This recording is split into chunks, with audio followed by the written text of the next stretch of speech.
Yeah, my question isn't because I think this match is going to be great. I think this match is going to be super entertaining.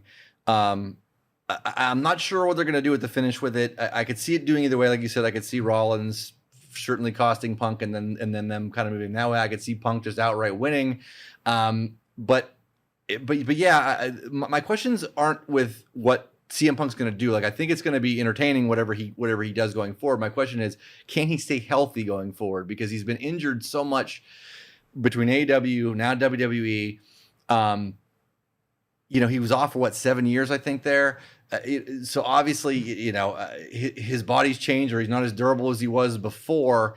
He took all that time off, from a wrestling ring. So my question is just, yeah, can he stay healthy? You know what I mean? That's always sort of the concern. I mean, I appreciate how he sells. I appreciate how he takes hard shots and all that too. But it's just, can his body sort of do that? That is the big question. And that's a point I was going to bring up next. You hope he makes it through it healthy.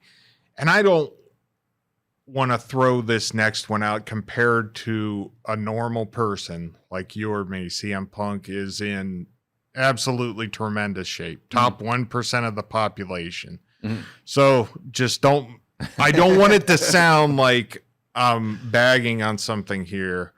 But I know when he did the mixed martial arts, when he did the UFC fights, Joe Rogan famously said he was one of the least athletic people he had ever seen. Mm-hmm. Now, obviously, you're talking about 1% of athletes.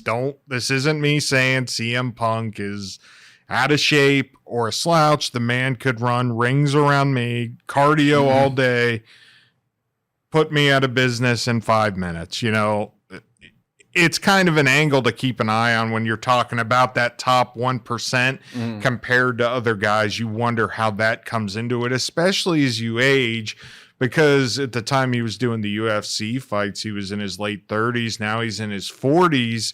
That's not something that tends to improve as you get older. In fact, the issues tend to exacerbate a little bit. So that is a valid concern, I think.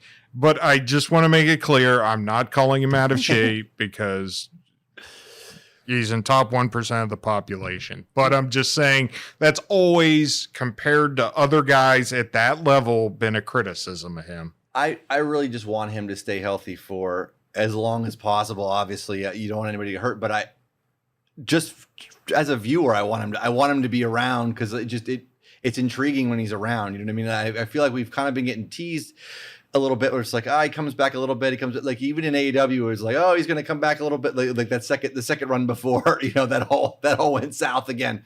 But like, it's just, he kind of comes back and he kind of starts to get going, and I buy in, and I'm into it, and then he gets hurt or something happens. So I hope that he could stay healthy, and he has a nice run, at least for the next year, like from SummerSlam through Rumble through Mania. It would be nice to see him have a nice little stretch there where he can get in some good feuds, and and again have that WrestleMania moment he was looking for last year. It'd be great if he could is part of that card as one of the main events, or one of the main matches on it, come 2025.